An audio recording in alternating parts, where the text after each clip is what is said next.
He left her broke, sued her endlessly, and thought he'd get away with it. But Wendy's shocking comeback will leave you speechless. You won't believe what happens next. Sharina must have felt like she hit the jackpot when she started her life with Kevin, even welcoming a daughter into their world. But behind the smiles, their lifestyle was built almost entirely on Wendy's hard-earned money. For years, they flaunted their wealth just 9 miles from Wendy, living in a $1 million home, funded by the alimony Kevin had been receiving. At one point, those monthly checks were Kevin's sole source of income, and he certainly made them stretch. Kevin didn't stop there. He tried every legal maneuver imaginable, filing lawsuit after lawsuit to reclaim the alimony that had once flowed steadily from Wendy. None of his schemes succeeded. Matters worsened when Wendy was placed under a guardianship she didn't need. Not only did Kevin lose any hope of regaining alimony, but Wendy's guardian, Sharina Hudson, hit him with lawsuits for improperly receiving bonus payments from Wendy. Defeated and frustrated, Kevin abandoned Sharina just as he had left Wendy and their baby. Sharina, humiliated and overwhelmed, vanished from social media as the public backlash intensified. Alone and financially strained, she now faced her own battles, including mounting credit card debt and lawsuits from her bank. The image of the glamorous life she once lived had crumbled into an unrecognizable reality. Meanwhile, Wendy's struggles over the past 3 years have been staggering. After a dubious move by Wells Fargo pushed her into guardianship, she endured repeated institutionalizations against her will. Her penthouse was sold, her television show canceled, and her dog taken from her. Even her family was left in the dark, unable to locate her, and the Guardian offered only vague answers. Despite multiple independent evaluations confirming her mental fitness, the courts repeatedly dismissed them. Recent developments, however, have brought a glimmer of hope. A leading New York neurologist assessed Wendy and found her neurological resilience remarkable, especially given that most patients with frontotemporal dementia decline rapidly. Since achieving sobriety 3 years ago, Wendy's condition has shown steady strength. Her legal team is preparing to file motions within the next 2 weeks, seeking to terminate the guardianship.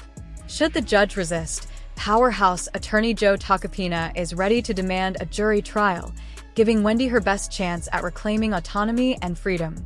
It seems like everyone, from Wendy's own legal team to Sharina, and even some of the judges who first handled her case, was complicit in keeping her trapped where she was. Wendy, no doubt, looks back at all of this with sheer fury. Even if Wendy finally manages to break free from the guardianship, returning to her old TV show is off the table.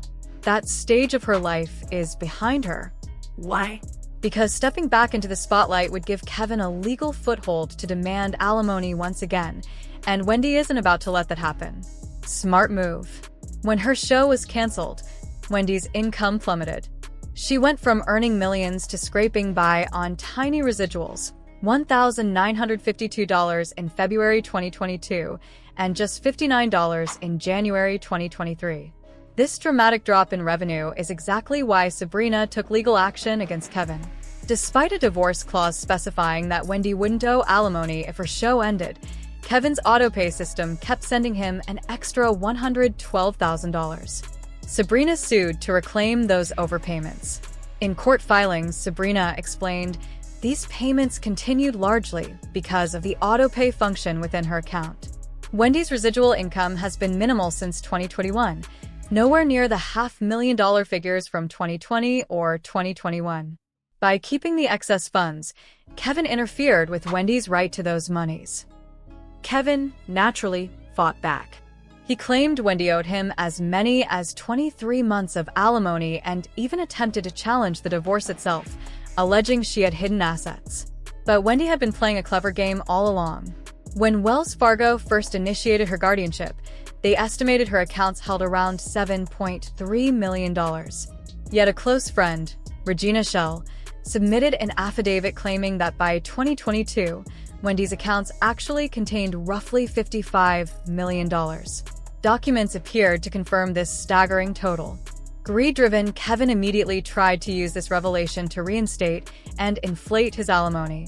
But Sharina pushed back, pointing out that Kevin was fully aware of Wendy's wealth, when the alimony agreement was signed.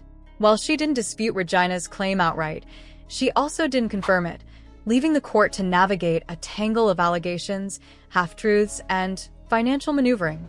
As for what Regina heard or believed, that's a story only she can tell. Kevin had no first-hand knowledge of what actually transpired, yet speculation ran rampant. Many believe Wendy's accounts do indeed hold a staggering $55 million. Whatever the truth, Sabrina made it clear she wasn't going to let Kevin touch a single dime, and honestly, that might be the only real win Wendy gained from this guardianship. Maybe Sabrina isn't all bad after all. In court, Kevin painted a picture of financial ruin, behind on his car payments, insurance, and struggling to afford his neighborhood. The judge wasn't impressed. It seemed obvious that, rather than adjusting his lifestyle or finding a job, Kevin expected the court to bail him out. Meanwhile, Sharina's life spiraled alongside his. Severance payments stopped, bills piled up, and she fell behind on her homeowners association fees, risking foreclosure. Credit card payments went unpaid, car insurance lapsed, and her financial stability crumbled. Kevin's troubles only compounded. He sold the couple's old home for $1.4 million in 2020, then his Florida property. In April 2025, he lost a multi-million-dollar wrongful termination suit against the show's producers. By June, he filed a $250 million lawsuit against Sabrina to end Wendy's guardianship, claiming abuse and exploitation, but a judge dismissed it outright. He even faced a lawsuit from UBS Bank over five-figure credit card debts and defaulted on loans for 2 luxury vehicles purchased through Flex Wealth. Rumor has it he's planning a tell-all with Gayle King to make a quick buck. Sharina, once seemingly living a life of comfort and ease, suddenly found herself scrambling to hold the fragments of her world together. After Kevin's departure, she didn't just face emotional abandonment, she faced a total collapse of her financial and social stability. One by one, the structures she relied upon crumbled. Social media, which had once been her stage to project glamour, success, and control, became a liability. People were quick to attack her, speculating on her finances, her parenting, and her relationship choices. In response, Sharina did what many would in her shoes. She vanished. She deleted every profile, every photo, every trace of herself from the platforms where her life had once been on display. Her digital retreat mirrored her physical retreat, as she sought refuge under the roof of her mother's home, a place that might have offered emotional comfort but could do little to fix her mounting crises. Financial strain, however, was unrelenting. Sharina reportedly relied on EBT to manage basic necessities, a dramatic fall from the lifestyle she had flaunted just years before. But even this meager safety net wasn't guaranteed. Bureaucratic complications, administrative delays, or potential freezes in benefits made her life more precarious, turning simple needs like food and hygiene into sources of daily stress. Each day became a careful balancing act, making resources stretch, juggling debts, and trying to care for her daughter without support from Kevin, whose absence was a constant and glaring void. The financial pressure didn't end there. Sharina faced lawsuits from her bank and major retailers like TJ Maxx, each claim a reminder of the precarious position she now occupied. Reports surfaced that TJ Maxx had filed a suit against her for over $3,000 in unpaid bills. The lawsuit wasn't just about the money, it was a public symbol of her perceived irresponsibility and vulnerability. It was yet another mark on her reputation, one that the internet and gossip outlets eagerly amplified. Each notice, each summons, weighed heavily on her shoulders, creating a relentless sense of anxiety that made it almost impossible to focus on rebuilding anything stable in her life. Her parenting responsibilities compounded the strain. Sharina was now the sole caretaker of her daughter, tasked with navigating the complexities of single parenthood in an environment of financial instability. No amount of parenting advice could have prepared her for the reality of trying to provide love, stability, and opportunity to a child while simultaneously negotiating lawsuits, managing unpaid bills, and coping with the public scrutiny that followed her every move. Her daughter's life, like her own, was suddenly a balancing act on a narrow ledge, with the weight of past choices pressing down on both of them. Public opinion, unsurprisingly, was brutal. Online commentators expressed little sympathy for Sharina, instead directing scorn and judgment at her and Kevin. One individual bluntly wrote, "He is a despicable person. He and Sharina got exactly what they deserve." The comment suggested that their misfortune was not merely circumstantial but a consequence of their own choices, a public narrative of poetic justice that amplified Sharina's shame. Another commenter added, "I've always liked Wendy. She's not a liar. Kevin and Sharina deserve all the smoke. If hell exists, they belong there." This echoed a widespread perception that Sharina's struggles were a direct result of aligning with someone like Kevin, a man whose actions had disrupted not only Wendy's life, but also the lives of those around him. The public's perception wasn't merely about disliking Kevin, it extended to Sharina as his partner, implicating her in the chain of irresponsibility and financial recklessness. Amid all this, Sharina's personal reflections likely oscillated between guilt, regret, and desperation. She must have considered the moments that led to her current position, the decision to be with Kevin, the reliance on alimony as a source of stability, and the belief that financial security could be maintained through someone else's earnings. Each decision, once made with hope or convenience, now became a source of regret. The weight of personal responsibility loomed larger than ever, and she had no choice but to confront the consequences head-on. Meanwhile, Kevin's absence didn't just leave Sharina financially stranded, it also created an emotional vacuum.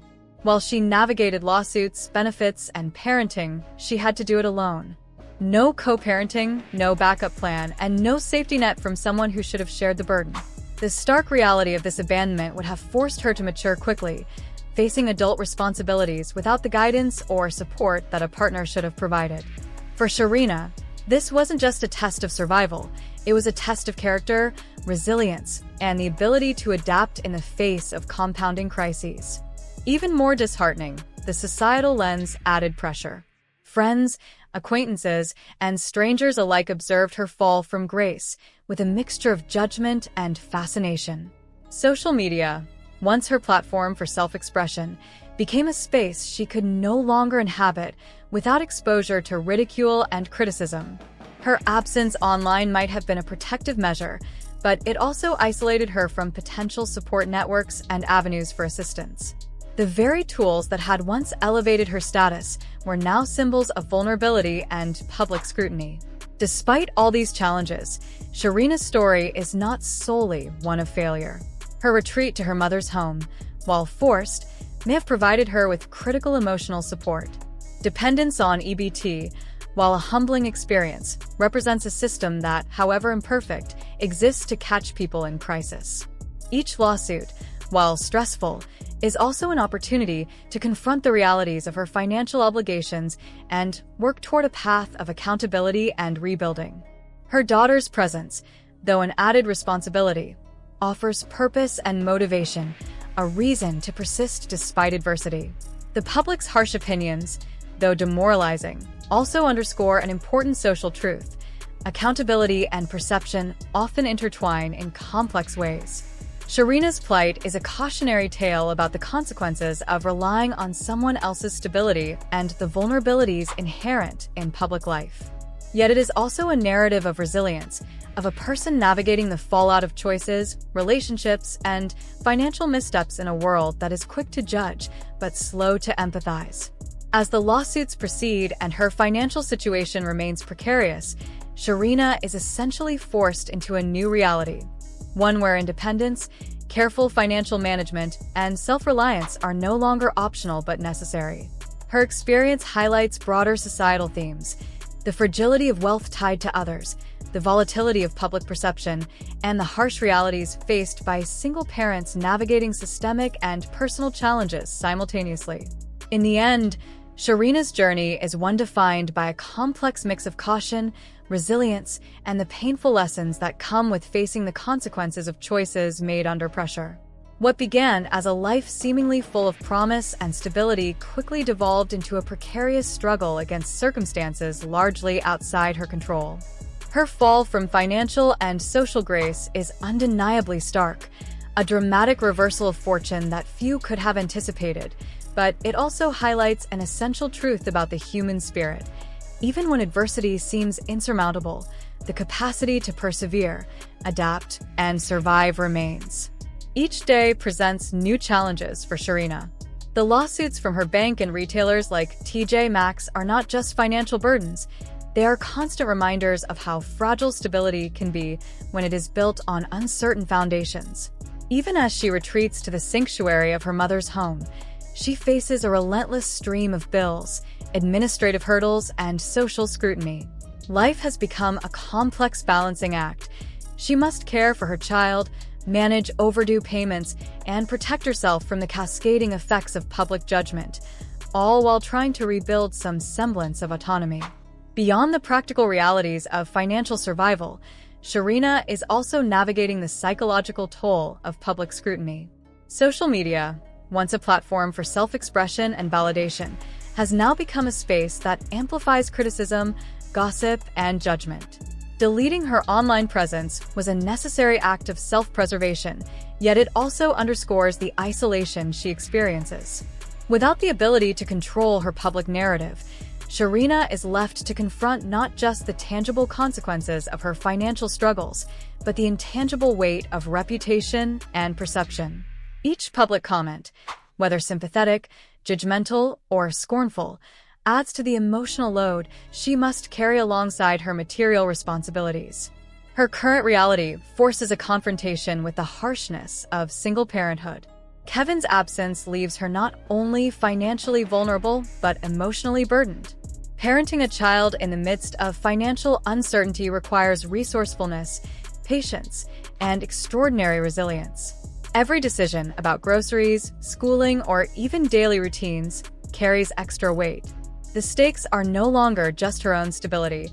Her choices directly affect her daughter's sense of security and well-being. This dual responsibility magnifies the pressure on Sharina, demanding that she find strength in circumstances that feel overwhelmingly unfair. Public perception, predictably, has been unrelenting. Commenters have voiced harsh judgments, framing Sharina as a cautionary figure whose misfortune is tied to her association with Kevin. Some have called him despicable and suggested that both he and Sharina got exactly what they deserved.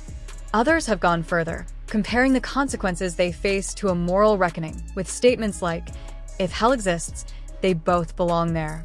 While these comments are steeped in speculation and judgment, they reflect a broader societal tendency to hold individuals accountable for perceived choices, while sometimes overlooking the broader context of systemic pressures, abandonment, and financial mismanagement beyond one person's control. Yet, even amid these challenges, Sharina's story is not solely one of failure or victimhood. Her retreat to her mother's home may provide emotional stability and a temporary refuge, even if it is accompanied by discomfort and the loss of independence. Relying on programs like EBT, while humbling, offers a vital lifeline, a structure that allows her to meet basic needs while she recalibrates her life.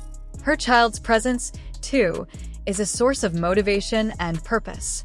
Though the responsibilities are daunting, they are also a reminder of what she must protect and a reason to endure, adapt, and ultimately strive for better circumstances.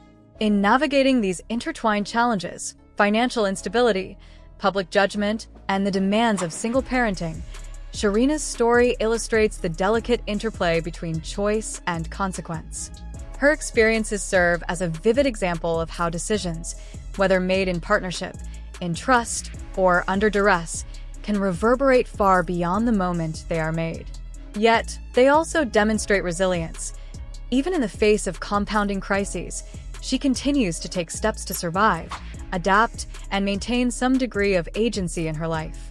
And so, as we reflect on Sharina's journey, lingering questions remain.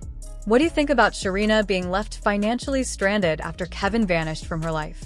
Was it an inevitable consequence of their decisions, or did external factors, like the legal and financial maneuvers of those around them, play a decisive role in her hardships? Additionally, Wendy's strategic inclusion of a divorce clause that limits her alimony obligations raises fascinating questions about foresight and agency. Did Wendy deliberately craft this clause to protect herself from future claims, or was it simply a practical legal safeguard that became crucial in hindsight? These questions are not just about money. They are about strategy, autonomy, and the complex ways that legal, financial, and personal decisions intersect in high-stakes situations. Sharina's story, while intensely personal, resonates more broadly as a cautionary tale and a testament to resilience. It illustrates how even carefully constructed lives can be disrupted, how relationships can alter the trajectory of one's financial and emotional stability, and how the human capacity to endure, adapt, and rebuild is tested in moments of extreme adversity. Whether she ultimately succeeds in regaining her footing or continues to navigate the challenges before her, her journey provides rich insight into the human experience, reminding us that adversity is rarely straightforward, judgment is often premature, and resilience, while not always visible, is a quiet, enduring force that shapes the course of our lives. In closing, as viewers and readers, we are invited to weigh in, reflect, and consider. What are your thoughts on Sharina's struggles and financial vulnerability after Kevin's departure? Do you think Wendy's legal foresight in her divorce was intentional or fortuitous? The story is far from over, and the ongoing drama continues to unfold, offering lessons about accountability, resilience, and the delicate balance between choice and circumstance. And for those who want to see the full picture, don't forget to check out the other video breaking down this saga. It's a story of ambition, downfall, strategy, and survival that continues to captivate and teach.